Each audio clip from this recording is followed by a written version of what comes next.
All right, everybody. So in today's video, I got one of my friends and one of my students from the email agency course coming here to talk about his journey, talk about the different obstacles, and just, I'm going to ask him a bunch of questions. He's probably going to talk about different things as well. But I want to bring him on because he's someone that listened to what I said in the course, executed it, and got good results and couldn't be more proud of him. So I wanted to bring him on so he can share his perspectives with you so you guys can get other people's perspectives on how this email agency journey goes along, outside of just mine. So without further ado, I want to introduce you guys to my brother Jeff Hanna, live from San Diego.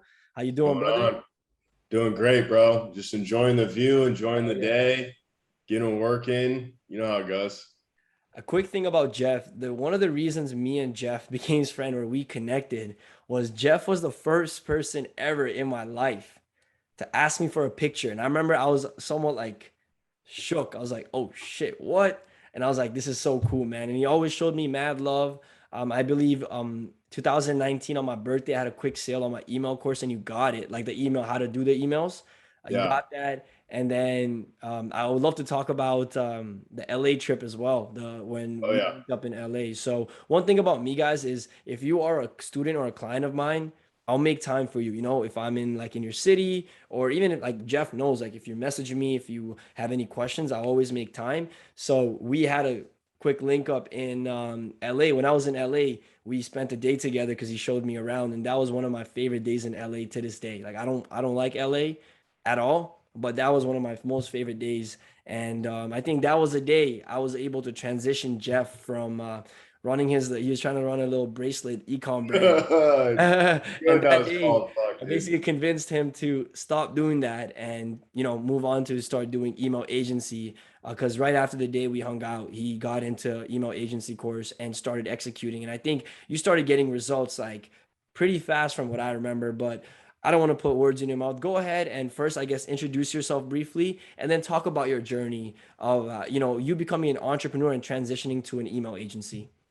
Okay, beautiful. Yeah. Quick backstory though. That photo was at the Jason Capital High Status Summit. And Yeah. everyone says don't fanboy. You just got to fanboy right, dude. I just watched your YouTube videos and I was like, yo, dude, you want to take a quick photo real quick? That was funny. That was But great. what's going on? My name's Jeff Hanna. I run an email marketing agency. Splash taught me how to do that. I've been doing it for about 2 years now. Mhm. Live in San Diego, and I'm just, I guess I would say, big on freedom and not necessarily being tied down to a job like a 9 to 5, even though I don't hate on that. But yeah, that's pretty much what I do. Sorry, I think I like kind of missed the other part. Where do you want me to go from here? Talk about like how you became an entrepreneur. Because I know you could have went to the same route like your family because they're big in law, but you went the route of an entrepreneur. So like just even talk about that and then getting into, trying all the different stuff out and then getting into the email agency part. Okay. Yeah. So both my parents are lawyers, and I like grew up seeing how hard being a lawyer is. I remember like being a kid and, like getting ready to go to sleep and going into my parents' room and seeing my dad just reading like huge stacks of paper like that fat. And I was like, wow, that looks hard. Little did I know all work is hard. So it doesn't really matter what you do. But so I kind of knew the lawyer thing wasn't for me. When I was in college, I went to a job fair, shook a bunch of hands, didn't get any calls back. So I was like, all right, I got to figure something out. Googled how to make money online. This is like 2018, I think. Mhm. Uh, Found Amazon FBA. That didn't work. Then did Shopify drop shipping, was terrible at that. And just like kept on trying to do the drop shipping thing. And then it wasn't until basically we linked up that one day in LA where I was like, because we did like a coaching program together where like with Trill, the performance. And then we linked in LA and I was like, yo, dude, like I got this like level up. It was called Level Up. That's what it was. Level Up Anchors. I was like, what do you think about this? And you're like, bro, just this isn't gonna work. Don't do it. So I was like, all right, I gotta figure it out. So then I was like, well, you do emails. Like, what do you think about that? And you're like, yeah, it works. You should do that. So like right after that, I got the course and like read through it. And I was like, all right, this seems like pretty simple. Like get a client, get results for the client. So I think I got that. like last weekend in November of Yeah, 2019. Yeah. 2019 November. Because Yeah. it was 2019 November. That's when I went to LA. Yeah. I remember I was in Mammoth, like drinking whiskey, just reading through the course. And I was like, dude, fuck yeah, this is it. Anyway, so like went through all December, sent a bunch of messages out, didn't get any clients. And then like the first week of January, I think I got my first client. 10% rev share, no money up front, no setup or anything like that. And I actually sent like probably 15, 20 emails for this dude and didn't make a single sale. So that homie, who I still work with to this day, actually, he always just told me like, bro, I was like, dude, you can fire me. And he's like, no, don't. Like, I want you to, learn this. So then, I kind of like leverage relationships and stuff like that. I had a buddy who I basically just like flexed once I got some results. I was like, bro, like, look at these results. And he's like, damn, dude, I don't run any emails. So then I started working with him. And then once you get to that point, it kind of just starts snowballing because you actually have some results to like show people, and you kind of start learning, all right, like these emails work for this store, these emails don't work for this store. And then you can like really actually take it from like being someone who doesn't know what they're talking about whatsoever to like someone that, is the quote unquote expert, which everyone should strive to be the expert. Especially, if you're running like an agency or even as like a freelancer. And then, yeah, I kind of went from there. My consistency, I would say, has always been terrible, and I've always been very impulsive. So like I would make some money and then I'd go spend the money. Like first 6 months I made some money and then I went and like blew it all on a motorcycle and then like fucked off for the entire summer. And then ended up getting rid of the motorcycle because it had 2020. Yeah, it's 2020. And then, like during COVID and all that, I'm living at home, trying to figure out my life, but still doing emails. And then one day I just decided, me and this girl actually stopped talking. And I was like, all right, shit, like I'm living at home, no chick now. I got to move to San Diego. So I moved down to San Diego. And I would say that really like launched me to a next level because now I'm living on my own. Like I have to pay rent. I have to pay for all my food. So that really drove me to work a lot harder and, get more clients and get better results for them. So I would say that was kind of like a tipping point, if you will, for taking like what I do to the next level and not so much thinking of it as like a game or a hobby, but more as like a legit business and like acting more professional. Because I think a lot of people struggle, or not struggle, but I think a lot of people see this online stuff and they don't necessarily think it's like a real business or something like that. Right. So let's touch on that point real quick, bro. You mentioned a very, very good point. And then you said that you went through the experience of this where you treated it like a hobby. It paid like a hobby. You treat it like a business and see it for what it is. It pays like that. And you also realize you act very differently when you start looking at it like a business rather than this is something I do to make money, right? Because you are right. This online world, they have skewed the entrepreneur's mind of what's reality of business, right? They're like outreach, Facebook ads, traffic, blah, blah, blah. Like, hey, business, accounting. Hey, do you focus on your accounting? I had a 3-hour meeting with my accountant yesterday. You know what I mean? Like that affects my business directly, right? How is your quality of your service? How does the workflow look like, right?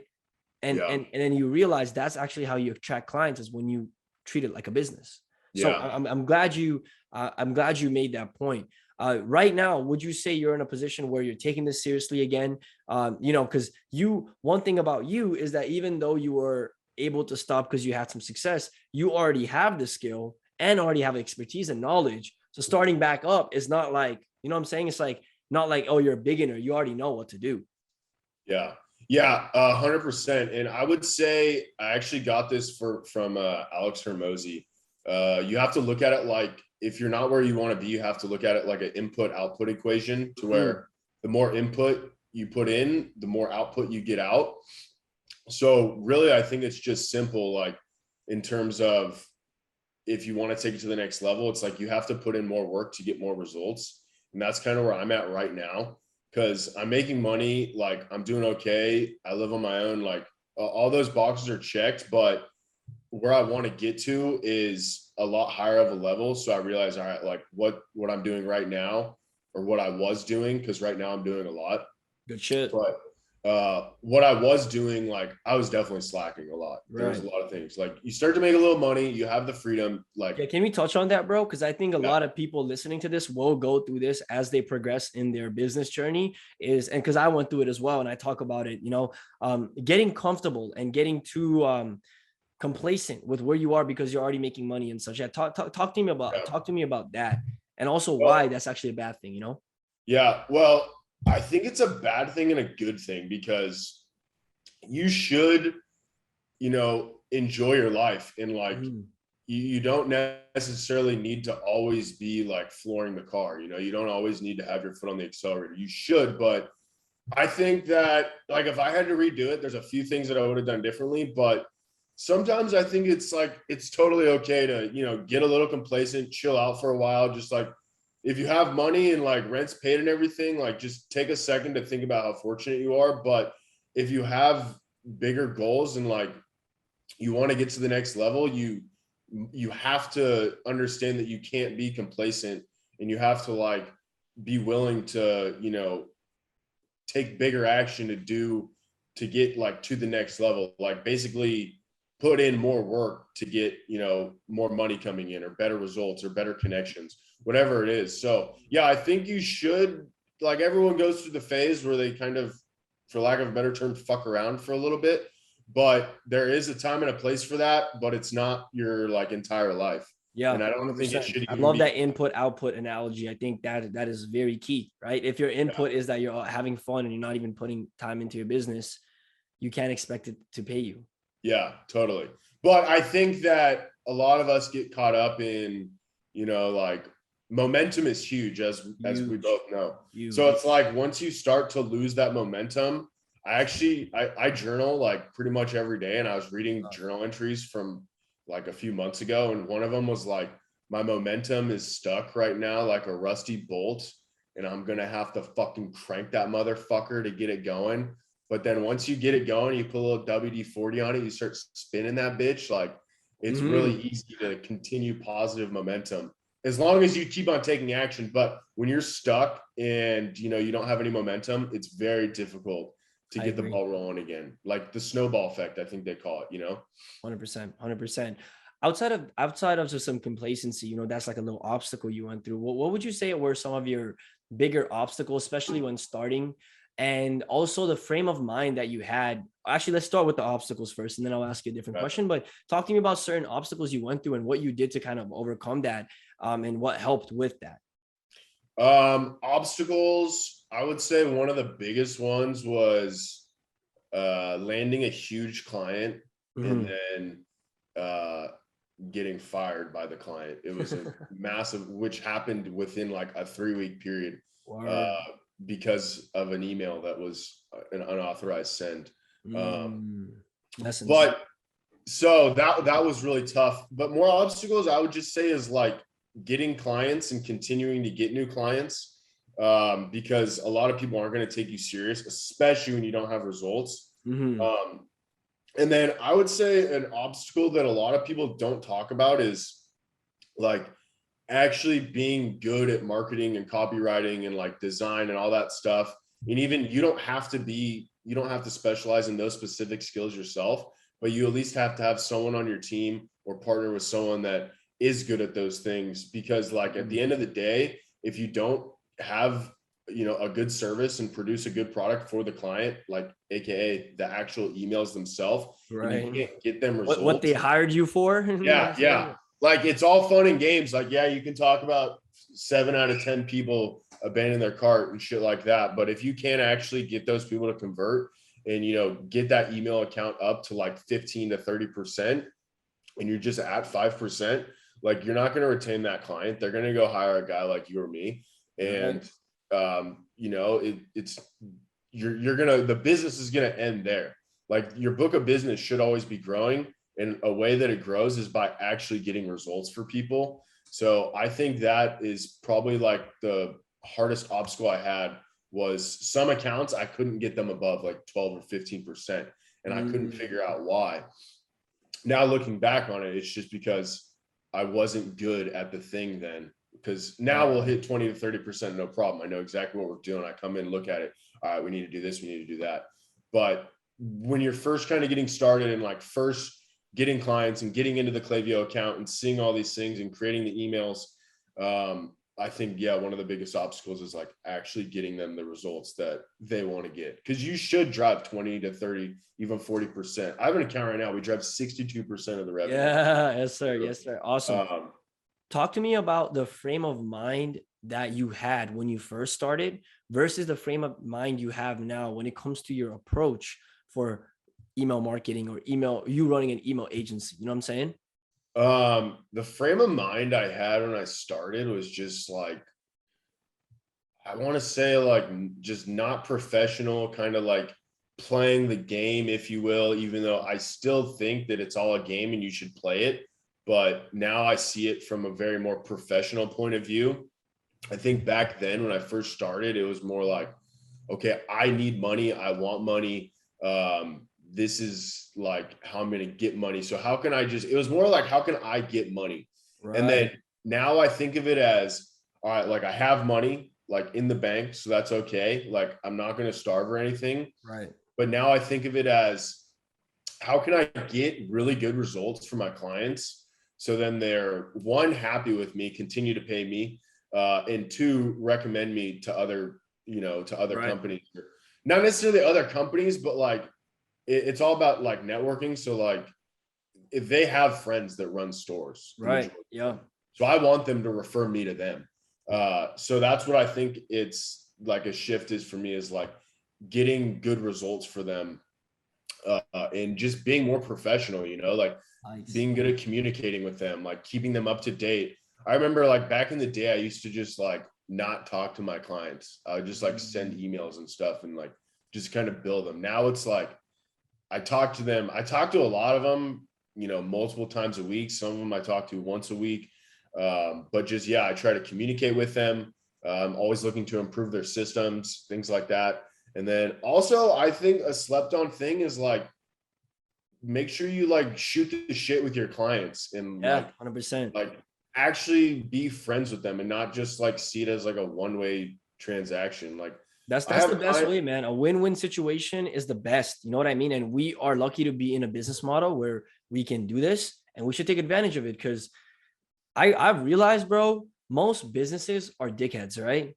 Yeah. Respectfully. Like my phone company, all these guys, like they don't care about their customers. So if you actually care about your customer, you will win. You will stand out, right? You know what I'm saying? Yeah. Like that's so huge. Another question I quickly have for you, right, is so many people have gone through this course, right? And some people that went through it before you, even after you, same time as you. How come you were able to see certain kind of success and were able to get certain kind of results, right? AKA buy a motorcycle, move to San Diego, also have email clients where you're making money enough to like kind of be free now, right? Yeah. How are you able to do that versus, I guess, someone else that goes through the course? Dude, I would kind of say, I think a lot of these kids try too hard. I had a buddy, his name was Adam Gordon, just dropped him on this. His dad gave us great advice. He said, boys, try easy. So I think I just kind of like try easy and like put in work and really just like stick with it and not give up, because a lot of these people will like do some work for a week or two and then just like give up when they don't see results right away. I'm pretty sure I didn't get actually paid from writing emails for the first probably 4 or 5 months I was in it. Right. Maybe, I can't remember if I have that exactly right. Imagine you quit, right? Like imagine you were like, oh, let me try this business model. Let me try to run a Google ads agency. Oh, that doesn't work out in 2-3 months.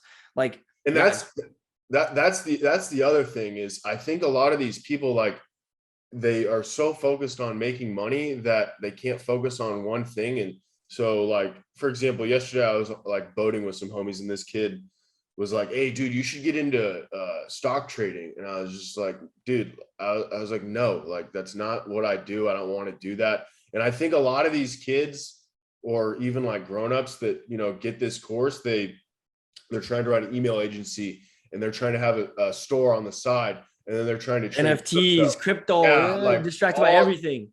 yeah, it's like all this stuff. Like they want to have 6 monitors and like just like have all this stuff dialed in. I think I got this from a Sam Ovens video. He's just like, one monitor, like one thing, focus on one thing. And I'm not saying you have to have one monitor, but I'm just saying, like, I think the reason that, like, if you look at the guys that are successful and the girls in this course, it's because they have like focused on only emails. They're not trying to do Facebook ads. They're not trying to have a fucking little stupid ass store.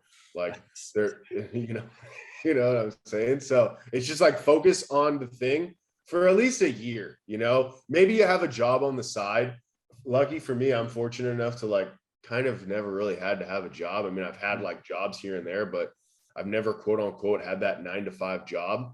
And honestly, I couldn't imagine that. But you know, if you're not making money from emails in the first year, yeah, get out of the game. You suck. Sorry. Like it's not everyone is cut out for this shit. And that's the other thing I think people need to realize is like 7% of the population are entrepreneurs, and like I think 1% of that 7 are successful with it. So just be willing to come to terms with that. Like you can do it, but you might not be cut out for this shit. Yeah, that's facts. I realize not everybody's meant to be an entrepreneur. You know, sometimes situations come where you're not able to handle it, and that's no disrespect to you. You know what I'm saying? It's okay. Yeah. I'm saying, like, and I don't even want to like discourage from people from trying, but you know, like, you know what? Let's segue that into the next thing, which is advice and tips you have for someone that's just starting this, that's going through this. You know what I'm saying? Drop some knowledge on them, broski. Just get ready to cozy up with failure and rejection. Like, Facts. How many times are you willing to get punched in the face and then spit out the blood, smile at them, and ask for another? Like, that's really what it is. That's life. Yeah. Just continue to do outreach on all channels, like cold email, Instagram, Facebook, Twitter, even. Yeah, LinkedIn, everything. Like just everything you can. Constantly study, like not just email marketing, but like marketing in general, like direct response. I have like a whole my bookshelf right next to my desk here is just all marketing books. So like constantly be learning about marketing, even if you don't want to be the person writing the emails forever. You should still understand marketing and like direct response and principles like that, because it's only going to help you. And then the other thing is just don't burn bridges with people. Even if you have a falling out with a client, don't like leave, you know, a bad taste in their mouth. Always like end on a good note. I learned this the hard way, and I like that client that I lost, like, dude, these guys probably want to see my like head on a post, honestly. And I regret that. I regret that a lot. Lessons, brother. You know what you said, right? Just obstacles and failures, and you just learn from them. Yeah. So I would say, and I would just say, like, just never quit, you know, like you might not get rich in the first 10 years. I often like to think about like Andy Frisella. That guy he said like 60 grand in his first 10 years. Dude, now that guy is worth like $1 billion, and he has crazy supercars. So be okay with potentially being poor for, you know, a long time, because all that is compounding. So I would just number one advice, just don't give up. Lovely, man. Thank you so much for sharing all of that, bro. Appreciate you. I appreciate you doing this. You know, for anyone that might want to reach out to you, thank you so much for this. I appreciate you. And yeah, I'll talk to you guys later. Bye-bye.